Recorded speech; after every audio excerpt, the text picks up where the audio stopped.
Hit a bitch cause I got nothing to lose. But it all cash, I got something to prove. And I'm just fucking with them, I got nothing to do. Running through these checks like the ones on my shoes. So Right. What's up, everyone? Welcome back to another Geeks Vegas Lines Daily Fantasy Football Breakdowns and Betting Angles podcast, brought to you by DFS Army, where we help regular Joes compete like daily fantasy pros on FanDuel and DraftKings and Fantasy Draft and Daily Overlay and all the DFS sites. Also sponsored by Fantasy Draft, the only place where you can get rake-free daily fantasy sports. That's fucking awesome. Good job, Fantasy Draft. We love you. And finally, brought to you by Overlay DFS, the home of Start Sit Progressive Jackpot Fantasy Sports. It's awesome. Get in there because John Statsational has been eating up all the money. So get in there while the getting's still good. My name is Kevin Allen. I am your host with the most for today, the namesake of this podcast, The Geek. And with me today, I've got the season-long specialist himself. Season-long says, like an encyclopedia footballica. Ask him about some player on Auburn in his second sophomore year, redshirting or some shit, and he's like, oh, I know that guy. What's up, Says? Hey, what can I say? I have a lot of time to watch a lot of tape, and I try to convey that information to you guys. But for this podcast, I'm just the conduit. I'm the go-between. You guys are certainly the experts. Our friend right there below us in the southern window. Let's say hello to John Alicia. Hey, John. What's going on, boys? What's up, man? Good being here. AKA Statsational, the Statsationalicious one. You got to come up with him. The sports betting go. Oh, I had a long one prepared for John. I've got the greatest hair on any podcast anywhere. The guy who shows up at your house when you didn't pay your bookie, and you quickly pay. That's John Alessia right there. Statsational. You know what this is like, John? This is like when they introduced Apollo Creed in Rocky IV, and he had like 75 nicknames, and he goes, "Don't worry, I'm almost done." Gotta have a disaster. The King of Sting. The King of Sting. Yeah, it was awesome. All right. The Count of Monte Fisto. Fisto, that's right. And if he dies, he dies. Rocky IV is the greatest of all of them, right? Easily. It's one of the Ford has one of the greatest, probably the greatest montage, workout montage. When he's up in the the snow and the mountains. The training montage. Drago. Yeah. No, I mean we could do all. I saw Rocky IV in the movie theater. I was like 10, and you would think, all right, I grew up in a very Italian neighborhood. And you would have thought it was a legitimate, real boxing match. People were going out of their minds, just screaming and yelling at the screen. I don't think those sort of things exist anymore. No, but how old are you, John? I just turned 46. Okay, so I'm 40. I'm going to be 44, and I saw it in the movie theater too. So I was 1985. I was 85. I was 12. Yeah. Yeah, I saw it. People were standing on the seats cheering when I saw it in a movie theater in Staten Island. I definitely had that same experience. What the hell were you doing in Staten Eddie Island? Murphy? Yeah, it was like I was with like some camp friends or something out in Staten Wasn't Island. it Eddie Murphy Raw when he did the whole routine on the Italian guys and Rocky? Yes. It's one of the If you haven't seen it, you younger guys, go look it up on YouTube. It's pretty good. Sorry about the spoilers. It's only been 35 years since it came out. All right. Well, this has gone off the rails already. Usually we save that for the end. But hey, Geek, it's week 11. A lot of people are kind of falling by the wayside in their season-long leagues. So there's even more interest in DFS. But this podcast, this video cast, is not just for the fish. It's for the players that with some experience and certainly some of the whales. So let's get to it. We're going to start right off the bat with Atlanta going to Carolina. John, the Carolina is going to be laying 6. The under over at 50.5. Now, I'm starting to think that Kyle Allen might be, I would say, a legitimate NFL quarterback. I'm all in on him. It seems like the line is reflecting the respect for his at least competent skill set. The line, I'm actually seeing more 5.5. Anyway, I haven't seen any 6s, so it might be that might have moved during the day. I know you look at it early in the morning. So yeah, 5.5. Allen has definitely proven to be an NFL quality quarterback. I think that's sort of why they haven't rushed Cam Newton back, and obviously now he's going for surgery, so that's pretty much done for the year. But Yeah, so as far as the betting markets go, it's about 50-50 with the money on this game going towards both sides. And if we look at the total of, I have 49.5, we're seeing more of the action come in on the underside. So it's about 64% of the cash coming in under the 49.5. This actually opened at 54, if that is correct, and it's moved all the way down here to 49.5. Sometimes those opening lines, though, they're just, they're not they're not bettable lines. They open and then what happens is they'll open these up on Sunday for very small amounts because what they want to see if they're far off, like if their number's wrong, and depending on who comes in on and how much money comes in and who comes in on which side, they may start to adjust that line. So they'll put you'll have a very small limit on Sunday, let's say, to make a bet. This is for like in Vegas and Pinnacle is the offshore book that a lot of these books now just go off of. So anyway, you could get in small bets early and then they'll adjust the lines as the week goes on. John, quickly, what does your model say? Because I heard Rufus Peabody this morning on RotoWire's show on Sirius, and he had 3 big bets the weekend, and he liked Atlanta on this one. He said his model showed Atlanta as a 1-point favorite. Yeah, I actually I'm going to agree with him on this. As far as the model that you guys see, I don't want anyone to get confused, but the model that you see that Geek refers to, and we look at that for DFS with yardage and things like that, you're going to see just a 3-point spread there, which I think is probably about right. I've got it at Carolina favored by 3, but I would like, Arizona with the points there, I think is going to be a fairly sharp play this week. Atlanta, right? I said Arizona, it's Atlanta. I'm sorry, I get the 2. Yeah, no problem. Yeah. So whether they're good or not, Geek, Atlanta, almost had me saying Arizona. Atlanta is usually good for some fantasy goodness. Now, we talked about on the Waiver Wire podcast, Brian Hill, 3 down back. Is he someone that's going to be interesting to you? I'm sure he's low priced in DFS. Yeah, he's the top play on the board. So one of the beautiful things, well, a couple things. I want to get back to the lines real quick first on this game because both the game total and the spread here have been steadily declining. So to come back to your point, John, this opened at 7. It's at 5.5 right now. So obviously the sharp money is on Atlanta here. And they saw the game last week. They see Atlanta's defense seeming like a little bit not as bad as it was earlier this year. They got all these sacks. They hadn't had a sack all season. All of a sudden, they come off a 6 sack. So Atlanta's defense just is coming off a good game. And I think a lot of the thought here is, what if that continues? We already know that the Panthers' defense has been really good this year. They're one of the better scoring fantasy defenses on the board, and I like them in this spot too. So this one could go a lot of different ways, and I understand why the bettors are betting the under, because both of these teams seem to have defenses that are better than what I think public perception might think of them. Now, with all of that said, there is a lot of fantasy goodness to be had here, a lot of it. We still have a high total game. You mentioned Brian Hill, and I'd love your scouting report on this guy, because what I can tell you is my report is 20 touches last week after Freeman went down, bunch of targets, a couple targets in the passing game, fine by me. And this is a week where there's almost no value to be found anywhere. We're paying up everywhere. So Brian Hill should be the most highly owned player of the entire slate. It also helps that Carolina hasn't been very good against the run. But tell me about this guy. What do you know about Brian Hill? 3 down skill set, was drafted by Atlanta, released, signed by Cincinnati. Again, they wanted to keep him, didn't have room for him on the roster on the 53. They tried to hide him on the practice squad. Atlanta quickly re-signed him and kept him on the active roster this offseason after a great preseason. He's just someone that just didn't get an opportunity yet. He's 24 years old. He's in his prime of his career, and it's just one of those situations. He could be that fantasy guy that brings us to the promised land. And Devontae Freeman's going to be out for a couple weeks, so for DFS, fire him up for at least a couple weeks. And if Atlanta starts losing, this could be the back of their future. Who knows? I mean, we've seen guys come out of nowhere before.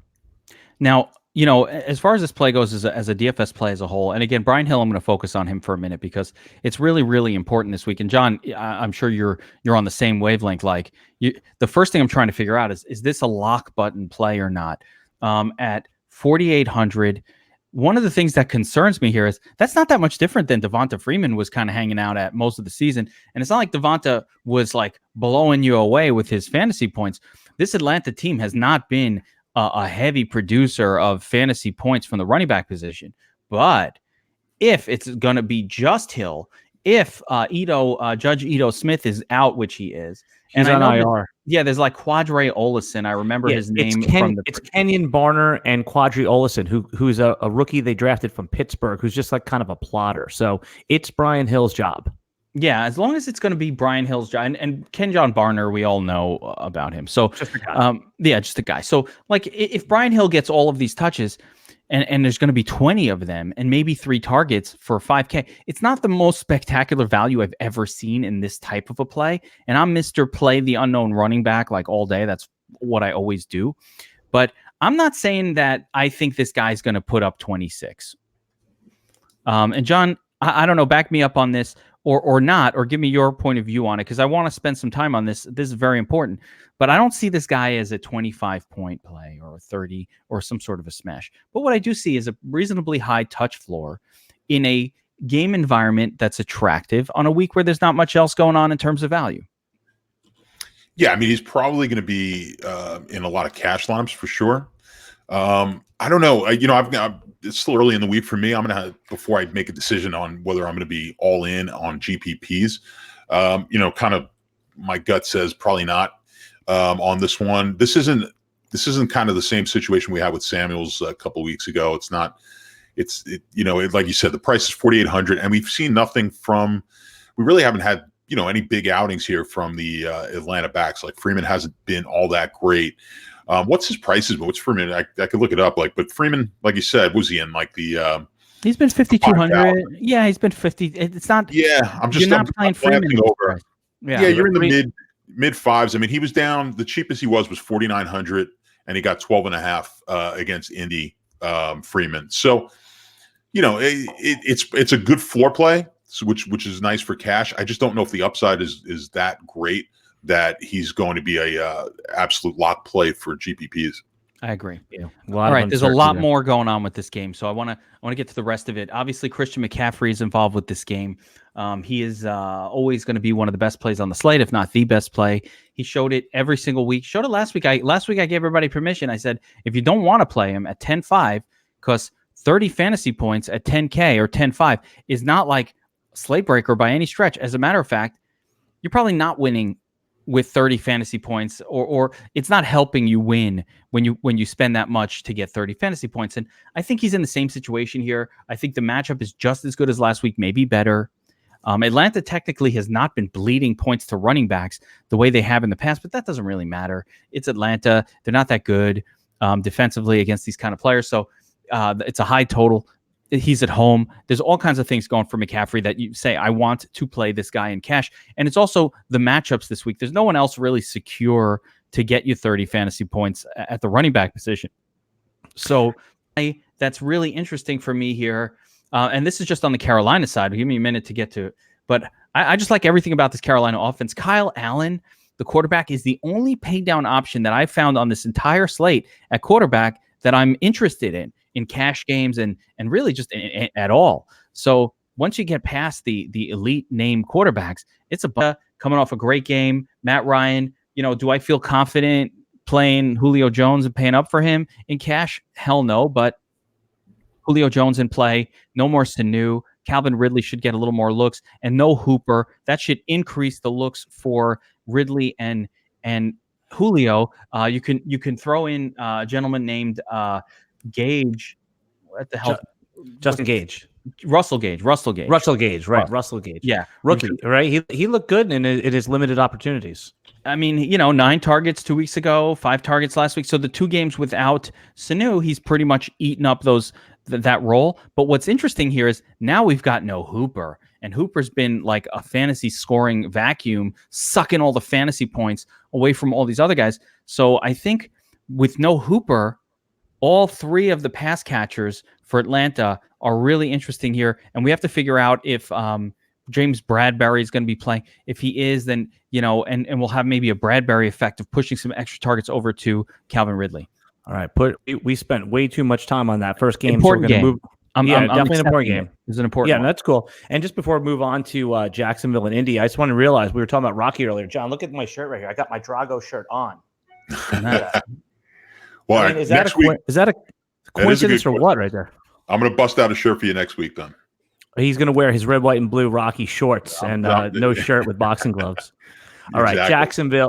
Jacksonville. Wait, the Nick Foles Jacksonville team coming off a bye, traveling into Indianapolis, and they are going to get Jacoby Brissett back this week. So does this line? I don't think the line would move much, but I saw it this morning at -3, total 44. Go ahead, John. Break down this game, and if it's still at -3. Yeah, -3. Some outs actually have it -2.5. So a lot of it you're getting no juice. The juice is on the Jacksonville side, so you could actually get -3 at even money in a lot of outs right now. And yeah, 43.5, 44 on the total, depending on where you are. The money right now pretty much coming in exclusively on the under in this game.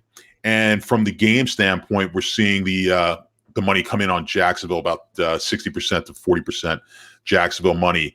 What's interesting there is about 60% of the tickets are coming in on the Indy side. So we're actually seeing the bigger tickets, the bigger money coming in on the Jacksonville side of this game. Geek, in this matchup right here, I think that this is a boon for DJ. A lot of people are skeptical of Foles coming back, but I think this is actually a Gardner Minshew, very admirably filled in, but I think this is a major upgrade for this offense. Do you share that same belief? I have to see it to believe it. Nick Foles has been one of these quarterbacks that, sometimes he really shows very differently from time to time. I do like the situation. Another thing I'm trying to think about is it a DJ Shark thing, or is Nick Foles kind of the type of quarterback that's a little more likely to kind of get his crossing patterns with D.D. Westbrook and that type of role? So I think there are definitely some mysteries here that make this entire game feel very GPP only for me. It's going to be tough to pay all the way up for DJ Shark where he's priced outside of like crazy tournament entries. And the rest of the pass catchers, I mean, D.D. Westbrook has given us zeros on occasion, this season, even though most of the time he's been pretty good. So I don't know what's going on with D.D. Westbrook's injury situation. And of course, the running back situation, it's just not that great. I mean, the Colts have been just pretty good defensive team for the last couple of years, even in a dome where normally I'd be excited to kind of get down with offensive skill position players in the dome. It just doesn't seem to always work out against the Colts. They've been good defensively this year. And at quarterback, I mean, I assume, we'll get Brissett back here, and no Hilton. Brissett without Hilton, it's not a good mix. Yeah, and Zach Pascal disappointed a little bit last week. Yeah, I don't know if I'd be going back to that. And the Jaguars do have pretty good defensive backs even without Jalen Samuel, so I'm not going to be super excited. I do have memory of a Marlon Mack smash game against the Jaguars from last year where he put up crazy numbers. But outside of that memory and, assuming there's no reason to assume it will happen again, I really don't like anything about the Colts offense here. And I don't like this game as a whole. Even Leonard Fournette, he's a little too expensive for a guy who's only scored one touchdown this season. I'm just not down with one touchdown. John, lightning round, quick question. Who would you rather have rest of season? Would you rather have Marlon Mack or Ronald Jones on Tampa? I think I'm going to stick with Mack. Interesting. Geek, what say you? Mack yeah, I'm liking what I'm seeing out of Ronald Jones Jr. So I'm starting to lean that way, especially what I heard today with Arians talking about the root tree and how he can be used even more in the passing game. Interesting. All right. Well, before we go on, we're going to take a quick break here to give you a quick message from our friends at Fantasy Draft. The only rake-free daily fantasy site brings the heat again with the $250,000 guaranteed rake-free contest, the Hooters main event.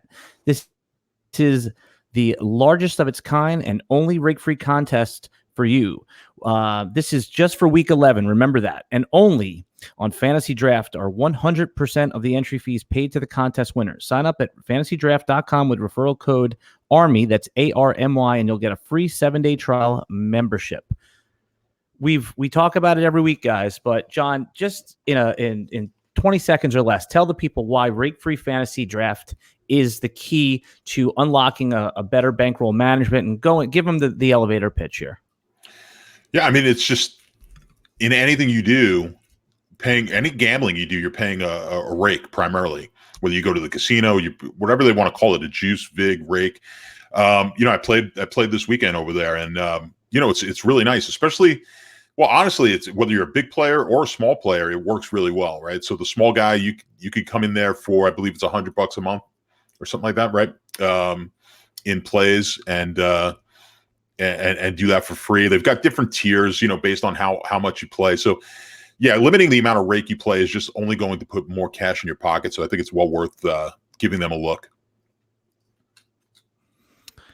Geek, I mean, you've done a great job of explaining it every week, but echoing what John said, is there anything else you can add to why we encourage all the DFS army and anyone else listening to the Geeks Vegas Lines to go over to fantasydraft.com and try this website out?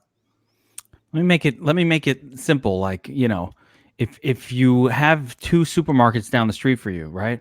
One is charging $2 for a 12-pack of Budweiser, and the other one's charging $3 for a 12-pack of Bud, and you like drinking Bud, you go to the one that pays $2. Like, you'd be stupid to go to the other one.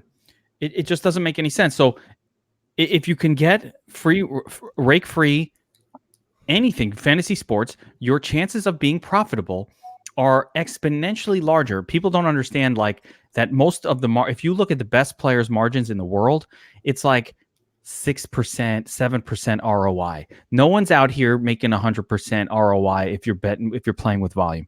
Your winning percentage in sports gambling, the best guy is like 58%, 61%, 59%. So just we're dealing in such quantities that are like minuscule over time that advantage of rake free is massive when you take it over a longer time frame. So and it happens to be Fantasy Draft is awesome. Their contest structure is really fun. The way they set it up is really good. I like the interface. The interface is so much smoother than some of the other sites out there. That's very good. Couldn't recommend it more. I always play there. I honestly, I would play all my action there, except I gotta concentrate on these other sites because we got to talk about them here. Yep. Hey, John, the game of the week. Just kidding. New York Jets are going to Washington. Washington giving a 1.5, total 38. Yeah, I don't know what is to say about this, but where are the bets? I'm guessing just off the bat, it's going to be the under, even with the low total. Well, let's take a look here on the on that game. As far as the total goes, it's pretty much even. So I mean, it's such a low number that the game is even, and I think maybe a little. Some people might have gotten a little worried last week because the Giant Jet game, which everyone anticipated to be sort of low, turned out to be a little bit of a shootout, at least early on, at least. That's what happens sometimes when you have these two bad teams. People expect it to be like 10-7, and sometimes the defenses just break down because they're not good, and you end up getting like a carnival for fantasy. Yeah, that's what wound up happening last week. I mean, it was one of those games where you didn't think you'd like much in that game, and then of course the one guy who's the best player on the field did absolutely nothing with all those points being scored. So, in Barkley, so that was it was a bit of an odd fantasy game for sure. But as far as the bets go, we're seeing way more of the action coming in and way more of the money coming in, 80% of it on the Jets, which does not shock me at all. I think, especially with Haskins out there, nobody has any confidence in Haskins until he starts proving something other than what he's shown so far. So, yeah, I mean, it's not a surprise that everyone here, probably the sharp bettors and the public, are going to be back in the Jets in this game.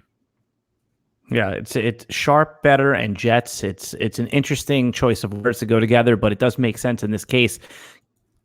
One of our favorite players, Darius Geis, is coming back, and I know that he's sharing carries with Adrian Peterson, who's playing well. But John just talked about how no one really trusts Haskins. Is it safe to presume that Washington's going to hand off the ball 30 times, giving enough life to try Darius Geis in the lineup, or you just need to see it first? Oh, man, I think I need to see it. I need to understand how healthy he is. I want to hear a blurb from the coach about how many snaps he'll get. Listen, I freely admit last week, everybody was like, should I play Hunt? And I said, no, I don't like playing guys coming off of it's unlikely that they'll heavily involve this guy coming off of a long, period of not playing yet. But Hunt wasn't injured. That's the difference, I guess. Yeah, that's true. So he wasn't coming off an injury, but obviously they used him a ton. He was actually on the field 50% of the time. Like he had a ton of snaps, and he was on the field together with. We're talking about Kareem Hunt right now. Yeah, Kareem Hunt was there with Chubb a lot of the time. Like Chubb was a 70%er, and it's not like Hunt was 30. Hunt was 50+%. So they were both out there together. Darius Guice, first of all, steps in for the passing game work and kind of takes over the Chris Thompson role. I think he's way more talented right now at this point in his career than what Adrian Peterson is at this point in his career. We don't know what the deal is with this injury, how healthy he is. So we'll have to see. I'm not jumping on it at 4,400. Jets aren't the best matchup for running backs on the board, and especially one that's not going to get a full workload. But it's definitely a situation to monitor. And if you played him, I'm not going to hate you for it. I don't like it, but I won't hate you for it. Okay, on the other side of the ball, on the Jets, I mean, is there, we often joke around and we call Chris Herndon, who was supposed to be the big breakout tight end. Every time he comes back, he never makes it. It's like in The Shining, Scatman Crothers. We've talked about that before. Right when he gets there, he gets an axe to the chest. Who's left on the Jets to play? Is Jamison Crowder? Are you recommending any Jets this week or anytime to any of your subscribers? Yeah, there's a few spots where we can mess around with the Jets. Jamison Crowder, so he does appear to be Darnold's favorite target, but let's keep that in check. Okay, last week was a bit of an anomaly. The route tree he runs is not generally going to lead to touchdowns, and it just only 6 targets. Let's not go crazy off of a pretty good game last week. All right, he just was fine. So I don't want to jump on that at 5,700. Demaryius Thomas is interesting. He's getting a lot of looks. I don't love him as anything but a sort of super punt, like, hey, hope I get, a little something out of this guy kind of play. He's been getting a ton of actual targets each week, coming off of a 9-target game. He's almost acts like the de facto tight end. Wouldn't you say that, John? He's like this big, lumbering, slow guy that just kind of catches short passes at this point of his career. Yeah, pretty much. I mean, as far as this game goes and these Jet receivers in general, I'm just not a fan of the game. I can't see anyone in this game that I'm going to really have, I'm going to have bits and pieces just because when you kind of mass enter it. But in all honesty, if you wanted to just grade this game out and not play one player in this game, you won't get any argument from me. So, John, I do have an angle for this game though, but it's Jets defense. I've been thinking about it. Jets defense is still playing hard. Okay, they're not dealing with a quarterback who is going to or has shown that he can burn you with his arm. They've been pretty good against the run. So Dwayne Haskins could have a meltdown. No one wants anything to do with the Jets, and I get that. At 38-point total, but what's interesting here is the defense. And it's funny because I can hear more people talking about Washington defense than Jets defense, but I think they're wrong. I think it's Jets defense here that's in play. I picked them up in some season-long leagues where I needed a defense this week. For me, it's between them and Oakland as your streamers in season long, and therefore I like them and Oakland in DFS as well. Yeah, that's a sharp play. I like that, and we'll get to Oakland, but they're definitely not as bad as everyone thinks they are, and I'm interested to hear John's take on that. But we're moving along. We're going to be Denver with Brandon Allen. A lot of Allens. Josh Allen, Brandon Allen. How many people are going to click the wrong Allen this week and just, oh shit, I thought I was playing Kyle Allen, but I got Brandon Allen. Yeah, pay attention, players, definitely. So he looked good in his first week. It's not really a rookie, but first real time playing, and now he's got the daunting task of going to Minnesota. Minus 10.5. I mean, this is a big line. John, break down what you see happening here. What's interesting is we've got a big dog like this, 10.5, and you've got most of the money coming in on Denver.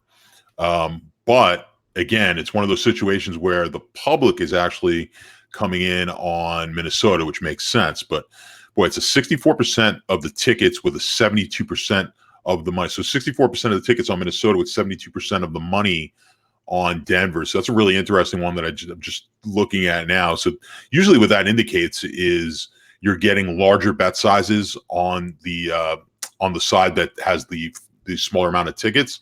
And typically, not always, but the larger bet sizes indicate some of the sharper action. So something to take a look at, see if that line comes down despite the public liking Minnesota. So 10.5 right now. It could be the fact that they just like getting the hook or that extra half a point over the key number of a 10. As far as the total goes, we're at 40.5. It's up from 38.5. And the money right now is coming in. Again, we've got a split between the tickets and where the money is. So 76% of the tickets have come in over, while 68% of the money has come in on the under. Yeah, Geek, this is an interesting game, and the big line, these big lines in the NFL, I think, they could be interesting for DFS in a sense where it's hard to figure out where the points are actually coming from. But one guy that I have my eye on in season long, and in DFS, is Noah Fant. He'd come on. He's kind of become the number 2 de facto receiver after they traded Emmanuel Sanders. Is Noah Fant someone that you have interest in DFS?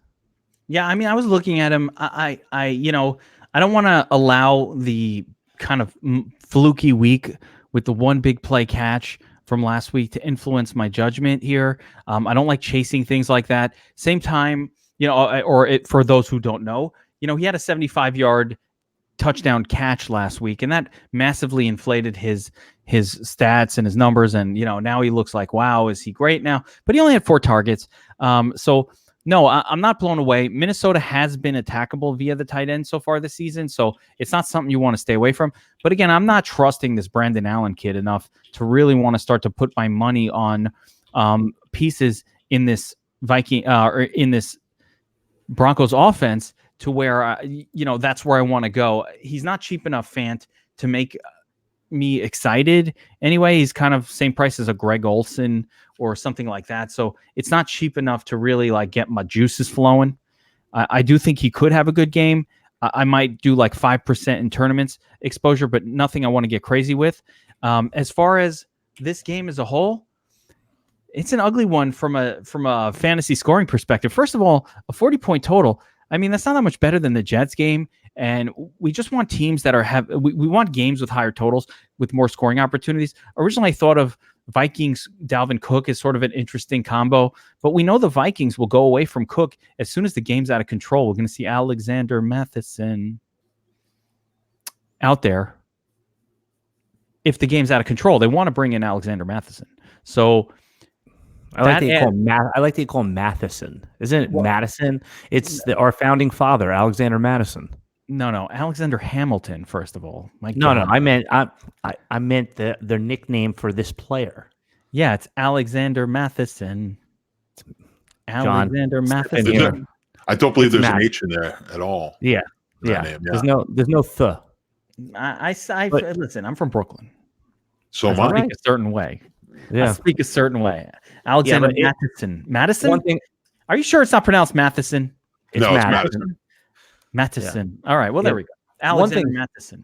One thing's clear, though. Every time they give that guy a carry, I'm like, oh, look, it's Dalvin Cook. Oh, wait. Because they have the same hair. How long are the dreads? Yeah, you got to look really close and figure out whose dreads are longer to figure out who's running the ball. It's brutal because the dreads cover the name on the back of the jersey. Right. So that's happened a couple times. Who is that?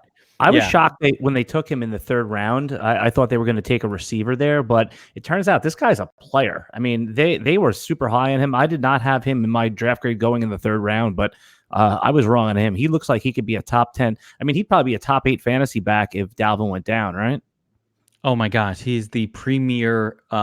He is the premier backup running back in the league by far. He's the number 1 handcuff. Next year, you'll see him, going in the 6th round to the Cook owner because he's so fucked if he doesn't get him.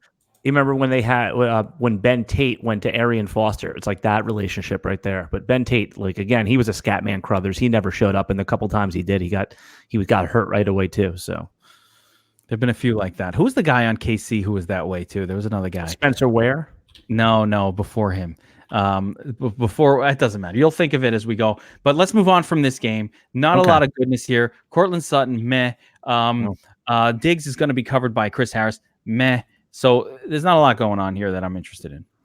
All right, John. Houston coming off the bye. Deshaun Watson, who I have as my long shot MVP bet from the beginning of the season. I was feeling really good about it until I saw what Lamar Jackson has been, well, predictably from us, has been doing for the whole season. And if you were on Twitter this weekend, all you saw was Lamar Jackson, Joe Burrow, Lamar Jackson, Joe Burrow. Those two names, one from college, one from the NFL.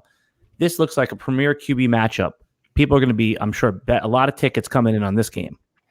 Yes, this game should be bet pretty heavily. I had actually, I'm just scanning it. It is one of the more heavily bet games this week. We've got 60% of the money and 60% of the tickets coming in on Baltimore. Not a shock there after that great performance last week by Lamar Jackson and the Ravens. And then if we go over to the totals, we've got a total of 49.5 that I'm seeing, and it's almost all coming in on the over. So people just expecting this game to be an absolute shootout. Again, when you've got two premier quarterbacks, it's understandable. Everyone's kind of pounding the over in this game. And I do want to make one note.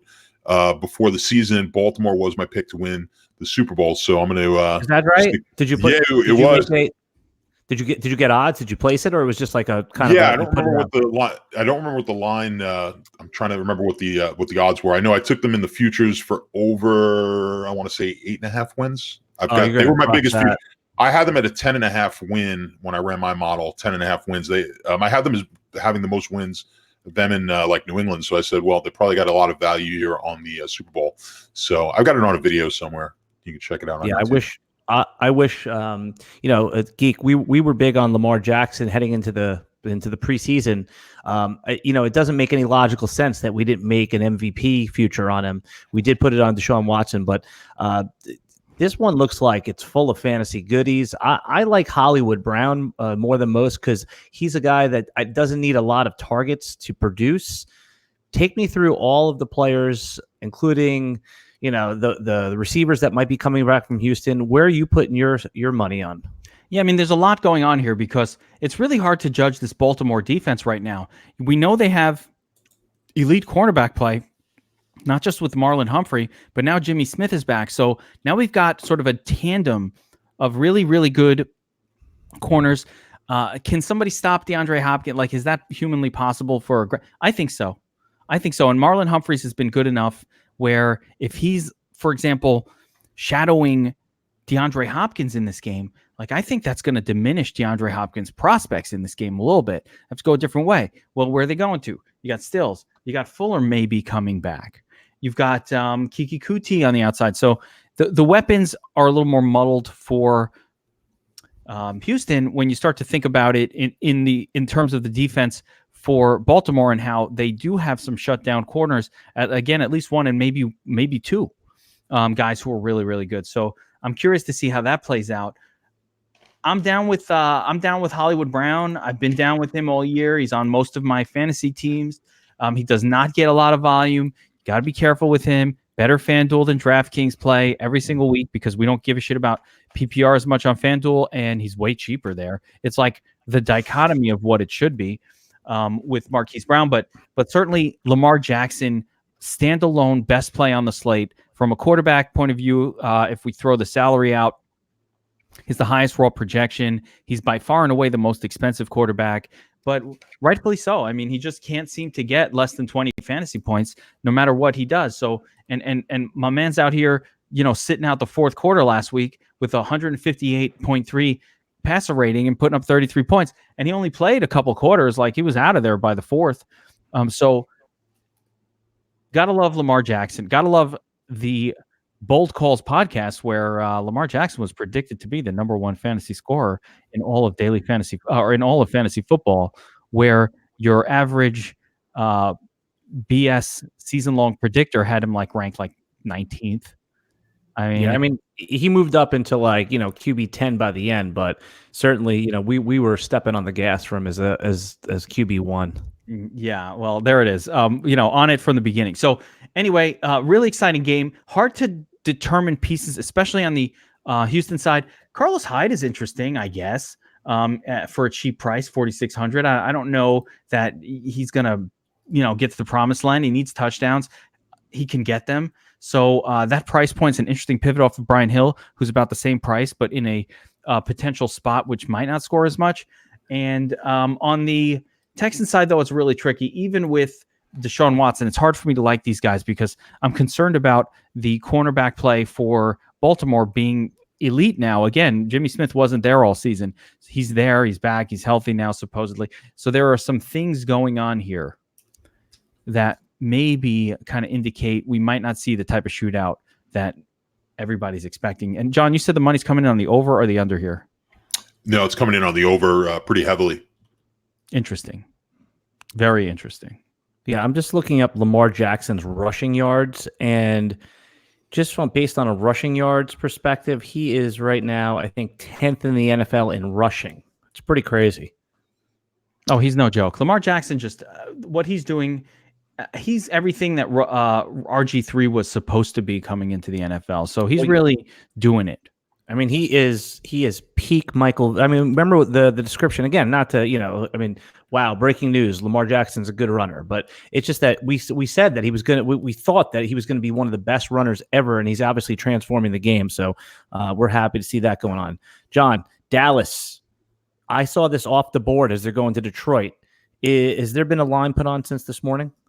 No, pretty much this game's still off the board. I think everyone's kind of waiting on Stafford, which I don't think, just I'm not a doctor, but they never do, especially when a quarterback's a question mark. So you're not going to see a line on that game just yet. But I think, from a fantasy standpoint, we'll put it this way: the game was going to be close to a 50-51 total. Let's assume if Stafford was playing. So without Stafford, you're going to knock a few points off of that. But this is still going to be a pretty good game, certainly on the Dallas standpoint. From a Dallas standpoint, and Dak, I'm sure Geek's going to like from a DFS standpoint. So yeah, while we don't have a line just yet, it's probably going to be somewhere around 4.5 and 50, something like that. Dallas favored. Geek, take us through the players, even regardless of the line. Some of the guys in here, I'm even liking a little sneaky value with Randall Cobb, who's been getting heavily targeted over the last few weeks. Take us through who you might recommend to the listeners to play in DFS this week. Well, the biggest angle, I think we really have to start with what is a very important angle in this game. And yes, Dak has been spectacular all season long. Amazing, right? Putting up great numbers, just looking really, really good, looking like a high floor, just really pro quarterback. At the same time, what we've seen over the course of the exact same time frame is Zeke kind of disappointing a little bit, not getting his usual volume, not, just putting up the smash games that he normally does. And I don't think that's a coincidence. I think that these two are very negatively correlated. And my concern in this game is twofold. Number one, I look at the Lions probably without Matthew Stafford, and I question whether they're going to have what it takes to put up enough points in this game to sort of force the hand of the Cowboys and Dak Prescott. Certainly from a cash game point of view, where I'm trying to reduce my increase my floor and reduce my risk as much as possible with every play. So Dallas has this risk of Zeke Elliott coming out against the 32nd ranked run defense of the Lions and just smashing. Now, do I think he hasn't done it all year? There's no reason to think that he'll do it now. But he doesn't look like the same player to me. He looks like he's not moving the same way as he has in years past. It's definitely Dak's team, don't you think? It's been that way. I mean, Zeke isn't breaking tackle. I saw some PFF numbers on Zeke Elliott that he's essentially like numerically one of the worst running backs in the league. Can't break a tackle, goes down really quick. And that could change on a dime. Elusiveness rating is very bad. So like he is not rating out well at all. But if it's a Zeke smash game, Dak generally does not do much. We've seen it before. This pattern has now. All of that said, I mean, Dak is the man this year. He's throwing like crazy. He only throws to Cooper and he only. Actually, you're right. He added in Cobb last week to the arsenal, but before that, he'd been throwing just to Cooper and Michael Gallup. Both had been really great. Gallup, 10 targets last week. I mean, Cooper just smashed again last week with 14 targets. It's unbelievable. And with all of those targets that went around last week, Even Randall Cobb got in on the action with a whole bunch of targets and even got that touchdown. I'm not counting on that again from Cobb outside of game stacks. I'll definitely have team and game stacks built around this one. But, my early week consideration of Dak Prescott, I thought maybe at 6,700 on DraftKings, he's cash playable. I think he is cash playable, but there are some options in the same range that probably have less chance of the running back coming in and stealing all of those points. So they also have a better chance of the opponent scoring well. So I think there's a couple of factors here that are giving me pause for Dak and cash, but I love him in tournaments. And John, I don't know what your take is on this, because I really spent a lot of time trying to figure this one out, and that's kind of where what I came up with. Yeah, I mean, as far when you look at my numbers, I've got Dallas projected 158 rushing yards and 326 passing yards. So it's like, the numbers say smash across the board. It says it across the board, but I definitely see where you're coming from on this, because typically it's either Dak or Zeke. The other thing with your numbers that's not accounting for is if Stafford is out and they have this other dude, what if they just suck? Yeah. Driscoll. What if they just suck with Driscoll? You know what I mean? It seemed okay last week, but what if they just suck? And well, how does that affect Dallas is what you're saying. Do you think that becomes more of a just kind of Zeke pounding the ball because Dallas is up in the game? Is that what you're referring to? I mean, that's why I played Montgomery last week and it didn't work out. But I mean, yeah, that was the idea, right? Like, if the other team can't score, then at this point, just hand it to Zeke and let him do his thing. Dallas has been behind in a lot of these games, catching up or back and forth. Now we have a game where Dallas is kind of favored and it looks like they can now. Anything can happen. They can go out there and Driscoll can throw for 2 touchdowns. We saw Miami do that when they went to Pittsburgh, I think it was, or Baltimore, and they scored a couple times real quick. And now the opposing team really actually needs to, play hard. But if that's not happening and Dallas jumps out to a lead, they'll just sit on Zeke potentially. Well, you got to be careful here too, because we got to take into account what the spread's going to be. And if it's 4.5, I don't care who's quarterbacking. They're not anticipating Dallas just, winning this game by 3 touchdowns. So if that's what the line's going to be, even with Driscoll, then we have to just go under the assumption that this might be a tight game. And it could very well be a Dak type of game with Zeke. But I think what you do want to do here is, if you're playing mass entering, is try to limit or not use at all the Dak Zeke stack. So if you're going to use Dak, you're going to use him with 1 or 2 wide receivers, and you're going to try to eliminate Zeke from those stacks, or you're going to just play Zeke with no wide receivers and no Dak. I think that's when you're using the domination station. I think that's the route that you have to go. All right, guys, what we're going to do is take a quick break and talk about our friends at overlaydfs.com. Tired of having to pick the perfect player at every position in order to win on salary cap DFS? Tired of having your salary cap lineup out of the running in the first 5 minutes? Does having salary cap DFS feel like a job and not a game? Then want to play a game where the pros with 150 lineups and computer programs can't dominate? Then overlaydfs.com has the new start, sit, revolutionary game for you.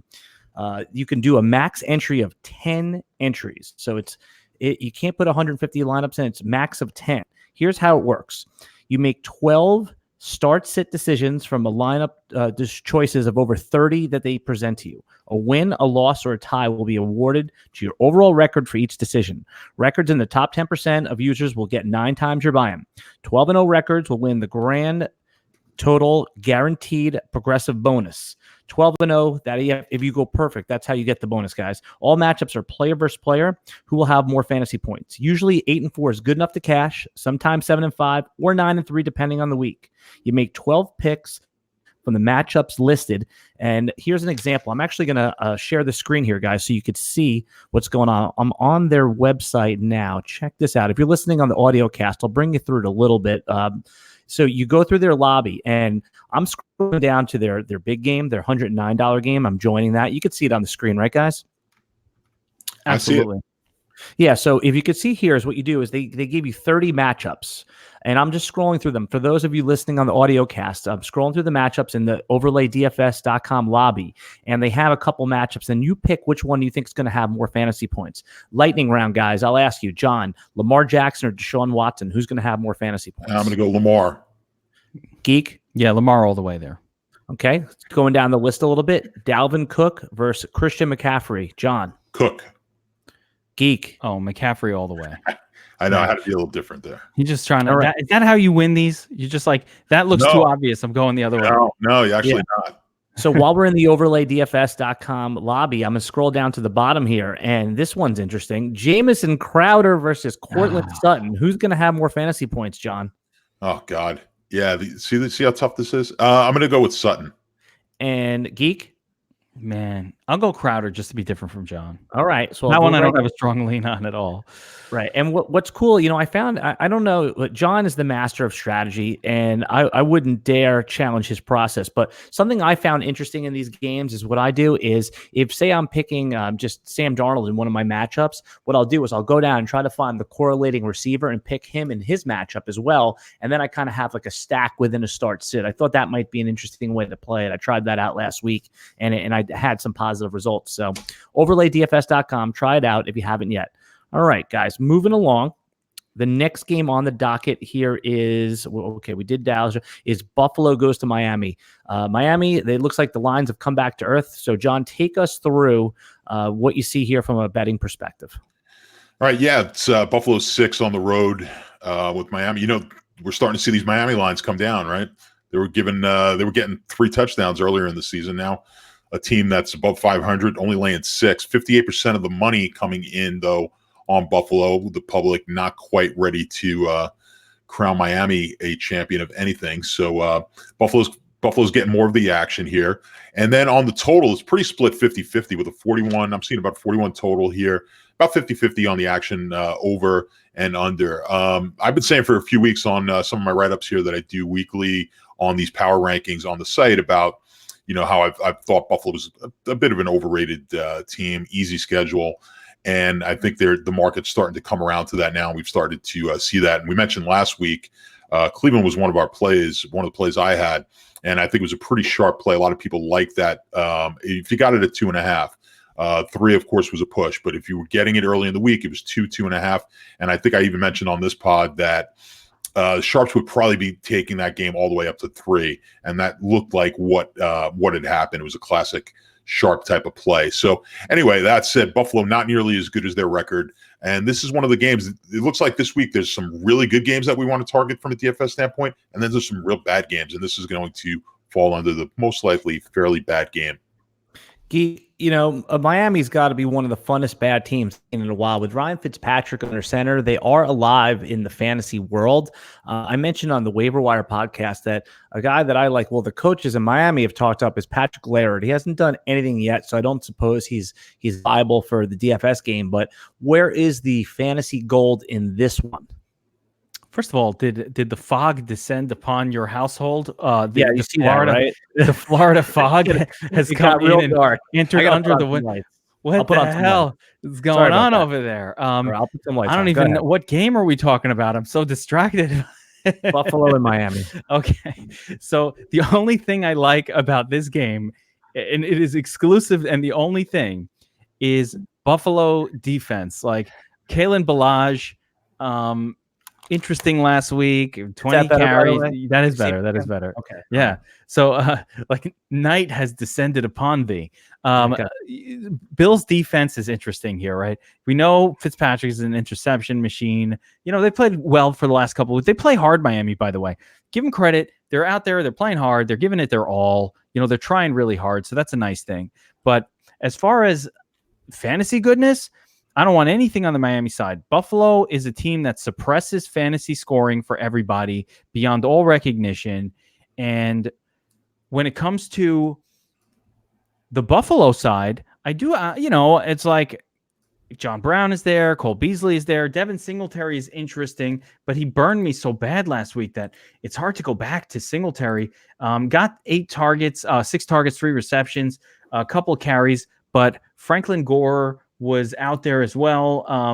Got a target, got a couple carries, 5 carries. So Gore's still out there. It does look like Singletary's the guy, but they jacked up the salary for him. Man, I want to play him. It's a tournament. John, how much in tournaments do I need of Devin Singletary here? I coming up with a number right now off the top of my head. I don't know, but I was going to interject, when I said this is kind of a game that you don't that might not have a lot of DFS interest. I do like Singletary here a bit because when you look at my numbers, I think I have about 155 yards for the Buffalo rushing offense. So that's kind of the best spot here. I think is Singletary, and you might get some Allen action. Allen stealing some of that yardage as well, running a little bit. You might see 30, 40 yards from him on the ground. So I do like Singletary. I think he kind of burned people a little bit. So I don't know. It's tough to. I still feel the sting from it. Like I'm still feeling it. Well, that's it. And you're not the only one. But Miami, people like to target running backs against Miami. So we'll see. I think I can't come up with a number right now because I got to look at the full slate. But I'll have that for you on the Wolfpack podcast. But I definitely have some interest though in Singletary this week. I like it. And that's about it for DFS purposes. There's not a whole lot going on in this game to get excited about.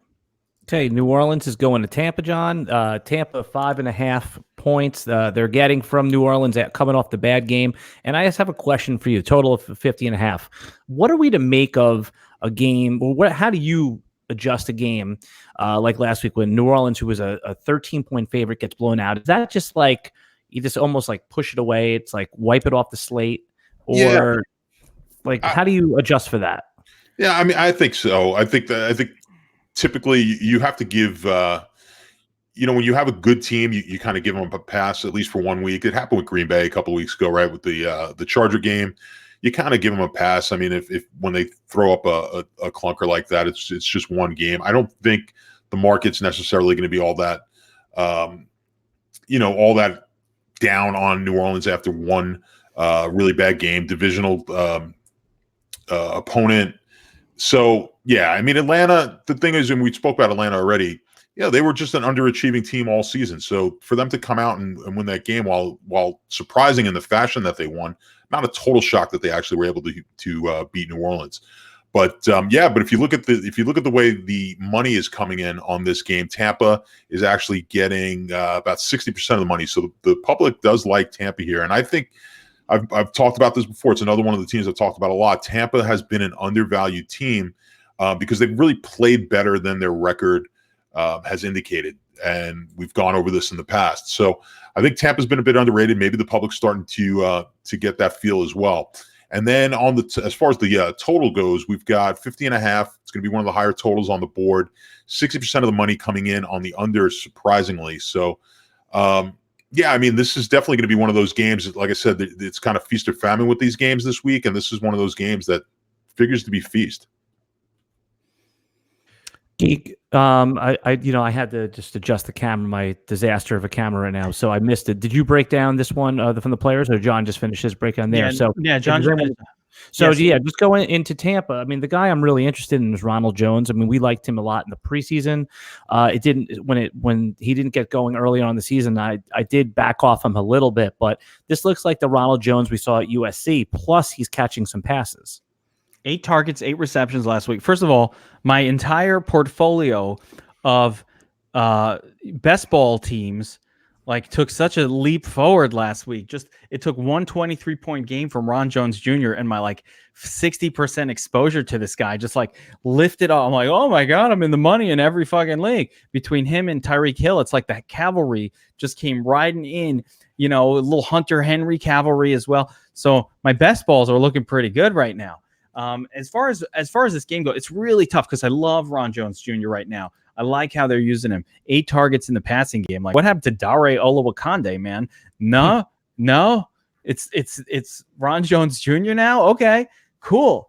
Now here's the negative. They're playing the Saints, and one does not simply run on the New Orleans Saints, right? You can't run on this team. Nobody runs on them, and Ronald Jones Jr. is no different, right? He's not going to be able to run successfully on this team. If they could pass to him 8 times and he can make value from 5,200, he's got to be in your player pool. But fuck, I wish he was 5,200 against not the Saints, against some team that isn't really good against the run, because this would be a great alternative to Brian Hill or another play to go alongside Brian Hill in this particular game. Now, it's a second game between division rivals. Those are always a little sketchy. And we saw last week, Atlanta, New Orleans, Division rivals, these games don't always go as planned. Weird shit happens. They know each other well. John, is that a thing in betting? Like, always take the under the second time division rivals meet? It is not a thing. It is not a thing. But I would like to see some numbers on Can we make it a thing? Can we start making it a thing? Go ahead. If you keep talking, I could look that up for you. Yeah, I mean, division rivalries. They're playing each other for the second time. The coaches have already game planned it and have seen how their game plan played out, so they can adjust. So there's a lot of difference between, I think, the second game between division rivals, for example, and just like the Giants taking on, the Chargers one week, and they play them once every 4 years. These guys game plan for each other twice a year. They know each other very well. They already saw what the first week's game plan looked like and did. So I do think there is something there. And I've seen it. I've studied it in fantasy football production, and there is absolutely an effect. That doesn't mean that the lines aren't reflecting that. You know what I'm saying? That's why I'm like, I don't know. But about the sports gambling side, I haven't looked at it. The lines maybe don't reflect that, or maybe they do already. I don't know. But I've seen it. We've already noted in this matchup that Mike Evans Lattimore has done a good job against Mike Evans in the past. The last time, let's see here. The last time these two teams met, Michael Evans delivered a big fat 0, where Godwin got you 34 or 30, had a smash game. So can we extrapolate that Godwin will once again be looking good, as Marshawn Lattimore has done a pretty good job of shutting down Evans? Or is this the new Evans of the last few weeks that's just been really, really great? So I don't know. But I mean, obviously the lean on the Bucs side is going to be Godwin again. Godwin has kind of been disappointing for a few weeks in a row, but it's not like he's not getting volume. 12 targets, 9 targets, 8 targets, the last 12 targets over the last 4 weeks. He just hasn't done it. And I think that's just variance. He'll get there. And this is a good spot for him to do that. On the Saints side of it, Michael Thomas is the top play on the slate at wide receiver, possibly the top play on the slate, period. Remember that Tampa is a cheat code defense. We love the Bucs because, once again, they stop the run. They can't stop the pass. It's been a cheat code. They can score. Everything about the formula every single week so far this season, if you've played the offense that's playing against Tampa, you have made money. So I'm not stopping the pattern. Now, the problem with the Saints is, outside of Michael Thomas, whose price is so fucking jacked up, you have to make a choice. It's almost a Sophie's choice between him and Christian McCaffrey. Although I will say I did create a lineup that has them both, but the rest of it looks really ugly. But it does have them both, because I think you can get like 70 points out of these two guys if you have them. Like 1, 2, 70 points. You're going to spend 20K, 20, 40, 60, 80. It's almost 4X just these two guys. There is some argument for it. But beyond him, who could we trust? Man, Teddy Ginn Jr., secondary piece. Hard to trust it. Traquan Smith, the chef. Traquan the chef? No. I like that one. Yeah, I mean, it's tough. It's tough. He got a couple targets last week. You ain't getting a whole lot out of that guy. And then Kamara is very expensive. I like Kamara, but if you're cool with paying $8K for 14 touches, maybe 6 targets in total, that's fine. But that's all you're getting out of him right now. He could smash, but he can also get you 7 or 8 for a very high price. I mean, that's what's good about the Saints is, you couldn't really name anyone else. They do have a very narrow tree of passers and players that they go to, so it's easy to figure out who.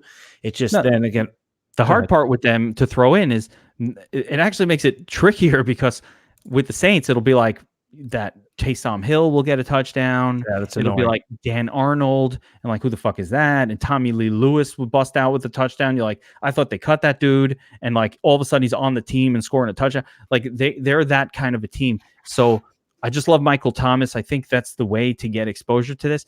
And Drew Brees is one of the better plays on the slate. Again, any team going up against this Bucs, any passing offense going up against this Buck defense, you got to have exposure to it. Yeah, just remember, if you like the content you're hearing, like and subscribe to our YouTube channel, Twitter, and Facebook. Ring the bell on the YouTube. You'll get a notification when we go live, and you can hear all of our slate of podcasts. We're really building quite a library covering all different topics, for everything from daily fantasy basketball, season long basketball, MMA.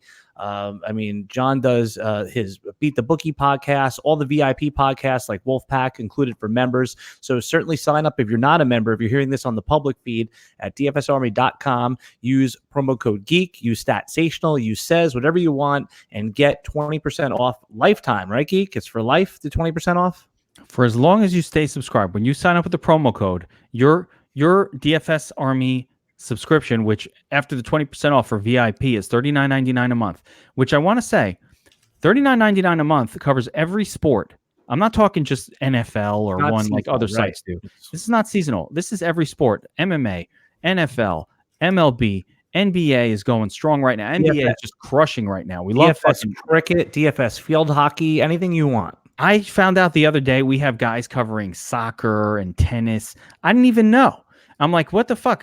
I'm not even allowed to play DFS tennis in New York. I think there's a little, I can only play sometimes. You know what I mean? College basketball, college football. We have a college football optimize. Do you know what it is to put together projections for college football? How many fucking players exist in college football? It's like if you multiply the NFL by like 40. That's how many players there are.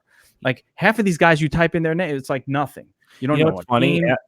By the way, last week after we made that comment, I did get someone asking me where the DFS cricket section is on DFS Army. So just so you know, that was a joke. But all the other mainstream sports, including soccer and tennis and college football, are there. Don't look for the field hockey and the cricket.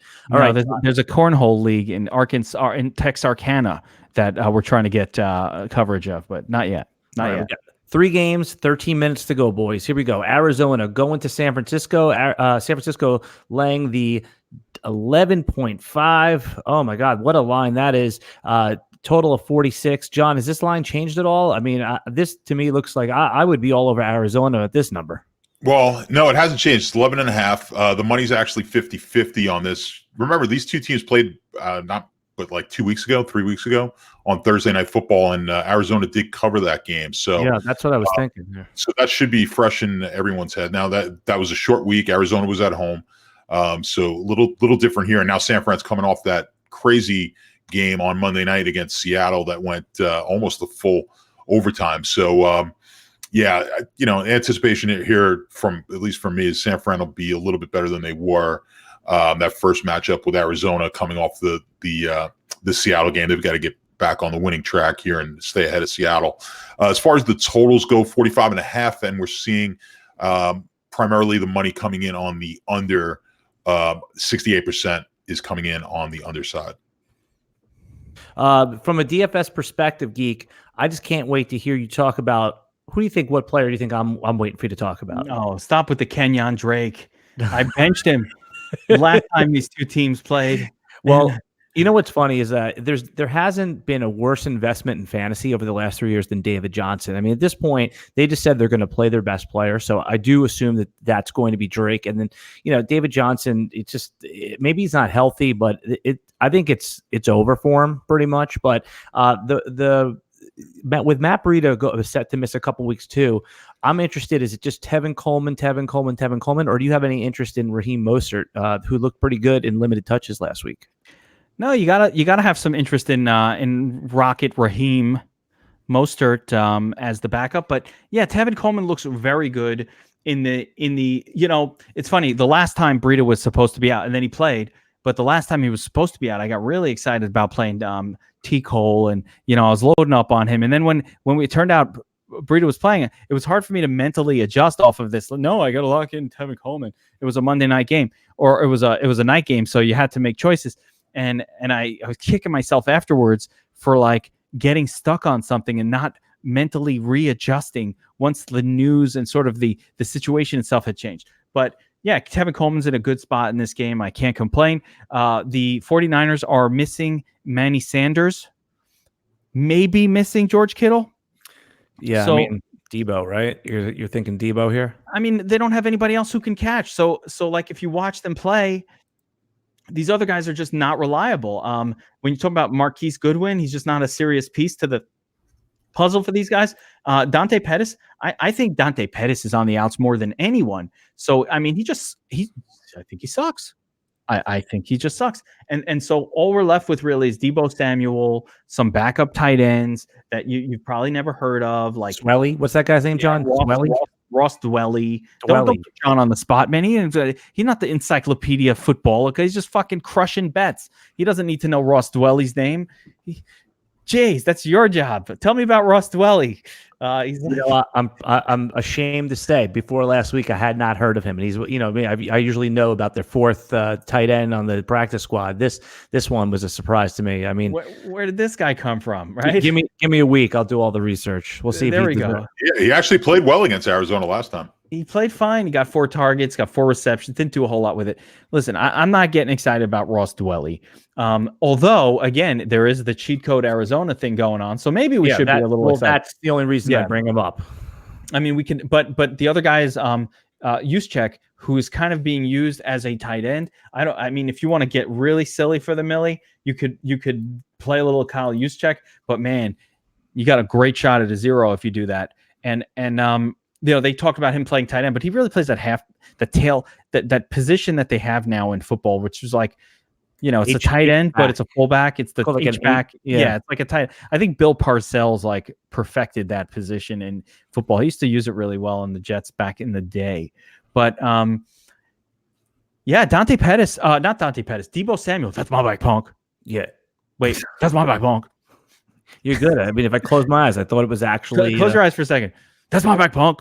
Yeah, no, it's dead on. You're good at this impression thing. You get some impressions when you do. But he actually looked good. I mean, John, was something that I saw was. Wait. I got another Deebo one for you. Oh, I don't want to. This one's Smokey. Well, how are we on time? This one's Smokey doing when Deebo comes around. He tell me shut up. I ain't afraid of Deebo. He tell me shut up, and I be quiet. But when he leaves, I be talking again. Yeah. No. That's definitely a top 15 comedy of all time, maybe in the top 10. But speaking of top 10, New England, top 10 all time, top 5 all time, maybe the GOAT of all time. Number 1 all time, maybe. Yes, Tom Brady. It's just, they're going to go into Philly. Philly is getting 3.5 at home, John. 44.5 is the total. But is this going to be the time of year where we see them start to run the ball a lot? I mean, they do this, or are they about to unlock Tom Brady's favorite weapon of James White? And is he about just to be like, go bananas for the rest of the season here? Talk to me about the betting angles. Then I'm curious of how you see New England, who got a little bit beat up in their bout with Baltimore last time out. How do they respond to this? Yeah, well, so from the betting standpoint, 3.5, like you said, and I think people will probably, I would think the average person might be a little surprised, would think New England would be slightly heavier favorite, but I think that's actually a pretty good number. I would have put it at 3 myself. So 3.5, right in the ballpark. 75% of the money coming in on New England, which kind of proves the point that the public here, with 80% of the tickets, does think that's kind of a short line. Specifically, more from the Philly standpoint, just Carson Wentz hasn't looked very good. The Philly team in general just hasn't been very good. But, as bad as Philly's been, they're right in the hunt now with Dallas kind of struggling. So they're right there. It's just going to be whoever wins that division is going to make the playoffs, and the other team's going to be out. From a total standpoint, 50-50 split, 44.5 on the total. Again, I think they kind of got that. They kind of got that number fairly right. I would have had it just slightly lower, so at 43. But yeah, I mean, when you're talking about New England, what are they going to start doing? Your guess is as good as mine, because he comes in with a different game plan, Belichick, every week, and not only different game plan, but he might use different running backs.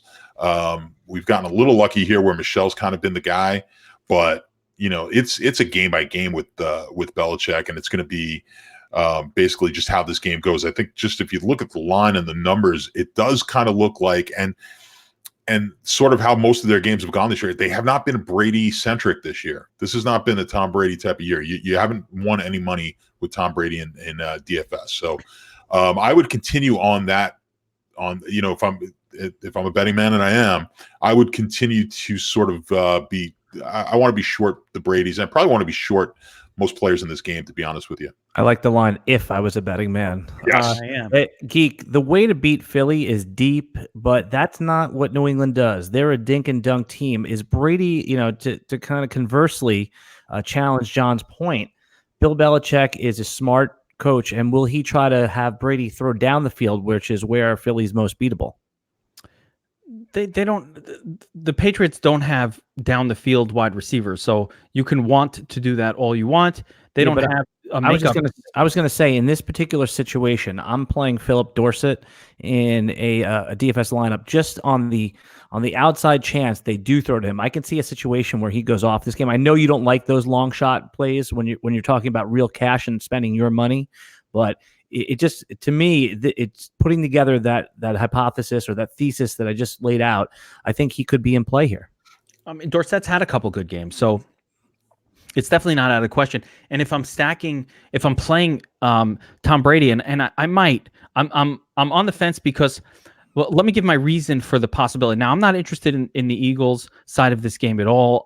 Quote unquote, this is my quote. I don't know who the fuck I'm quoting, but you don't make money loading up on offenses against the Patriots. You just don't, unless it's Lamar Jackson. Unless it's Lamar Jackson, you just don't make money doing that. So all we have to look at is the other side of this game, the Patriots side. And, it's not that easy to run against the Eagles. They do have a stout run defense. It's been very good. Their secondary is actually improving. They've got a lot of guys back who were hurt early in the season that kind of caused them to have this horrible rating.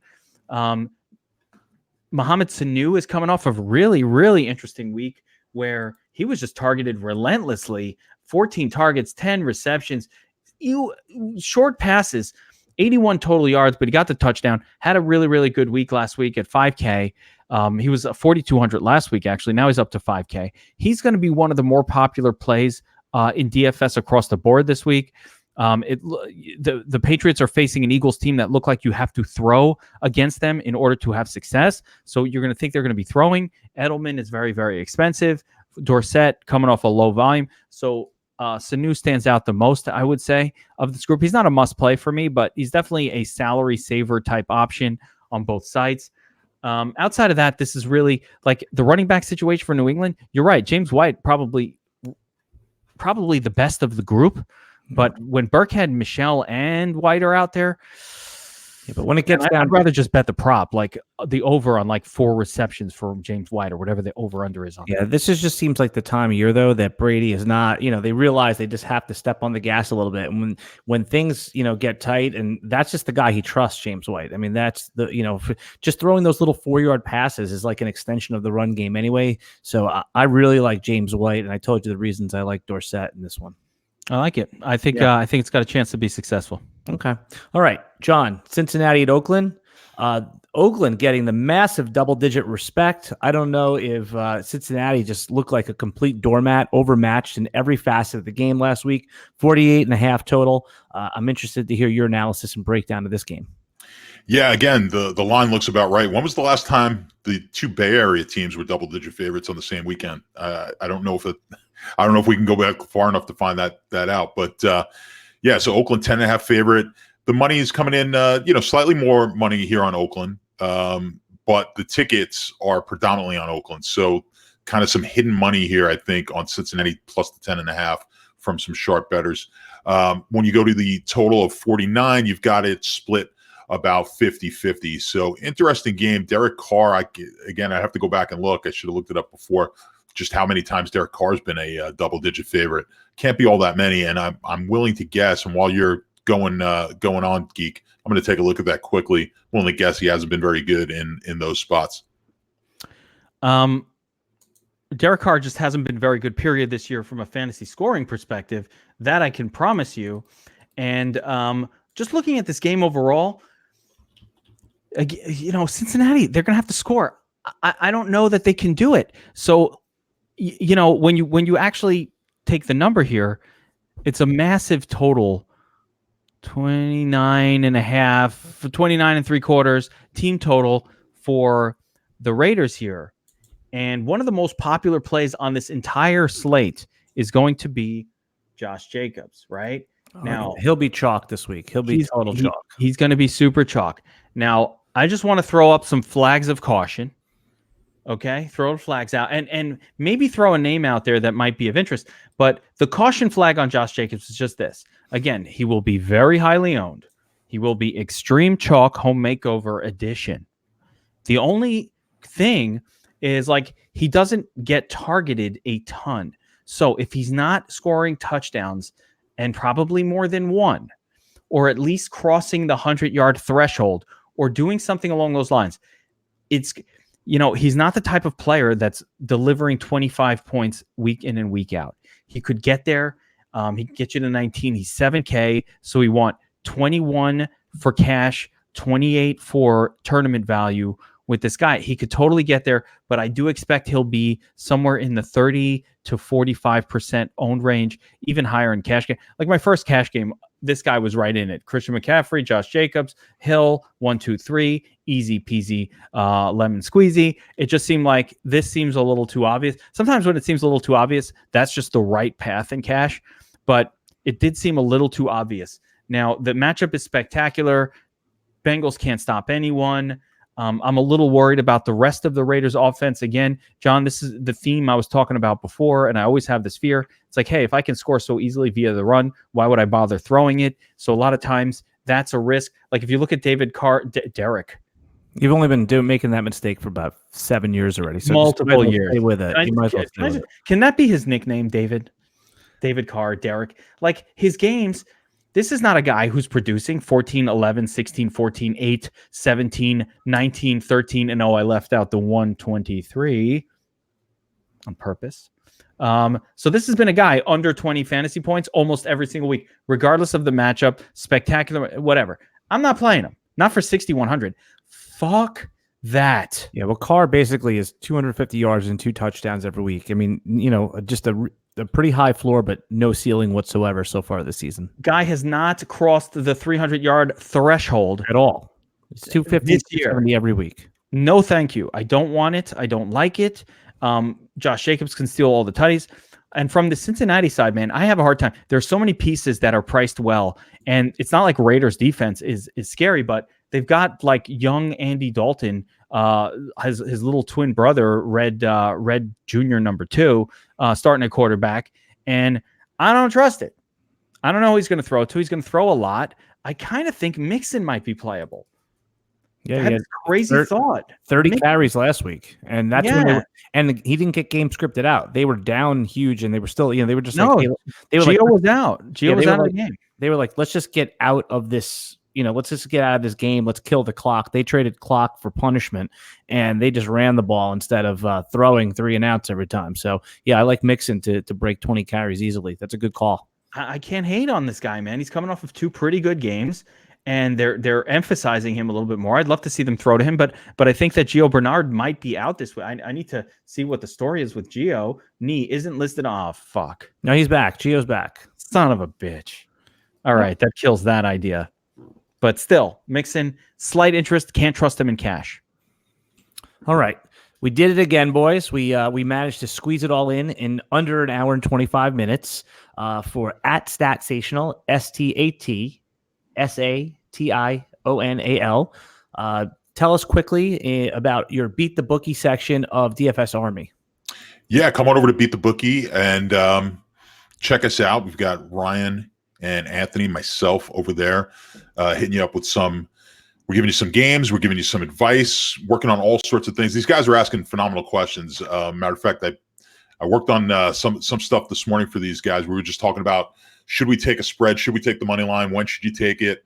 So yeah, there's a lot of math stuff, and I love when guys ask questions because it gives me a chance to go research it and get better myself. So if you want to get sharper, come on over to Beat the Bookie and learn what's going on over there. Yeah, and basically what you do is you go over to Beat the Bookie. You go over to dfsarmy.com and you click on the Beat the Bookie tab.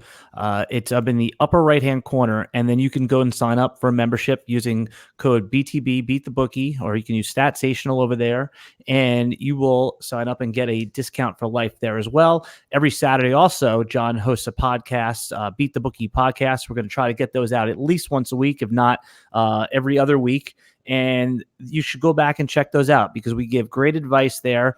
John brings you through things like in-game wagering, how to shop lines, and other news and current events that have to do with sports wagering. So if you're just getting into sports wagering or you've been into some time and you haven't had much luck, John is a great teacher of process. Sorry to brag while you're sitting right there, John, but I've learned a lot just from our discussions. Geek at F Football Geek. Quickly tell us what you're working on, and then we'll wrap up. As always, Geek's pick sheet for DFS Army VIP subscribers. As of right now, it's about 60% complete. Running backs, quarterbacks, all good to go. Working on wide receivers, defenses. That'll be ready on Friday. And of course, we will be back with the Wolfpack. I have a special guest in mind for the Wolfpack. Going to keep it secret, but we might have a special guest this week. That's on Thursday nights. That's DFS Army subscribers, VIP subscribers only. We're crushing NBA. Even right now, as I speak, it's 6 p.m. and NBA lock is in about an hour. So I'm about to get here and knock out my 150. And all week long, NFL content, nonstop, leading up to Sunday. Big week for me personally. I got King of the Beach on Sunday. I've got a big contest, the mega Wildcat Millionaire or whatever on FanDuel as well this week. So a couple of bigger contests that I'm normally involved with on a week-to-week basis. So my focus this week for NFL is going to be just making one awesome lineup for each site. So it's unusual for me, but we'll see how that goes. And of course, get signed up for DFS Army. It's time. It's the best time of year. Football and basketball simultaneous. All right. Thanks, guys, for at StatStational, John Alicia, for at F Football Geek, Kevin Allen, the Football Geek. I am Season Long Says, at Alan Seslowski, and we'll see you next Wednesday on the Geeks Vegas Lines, guys. Bye-bye. Deuces.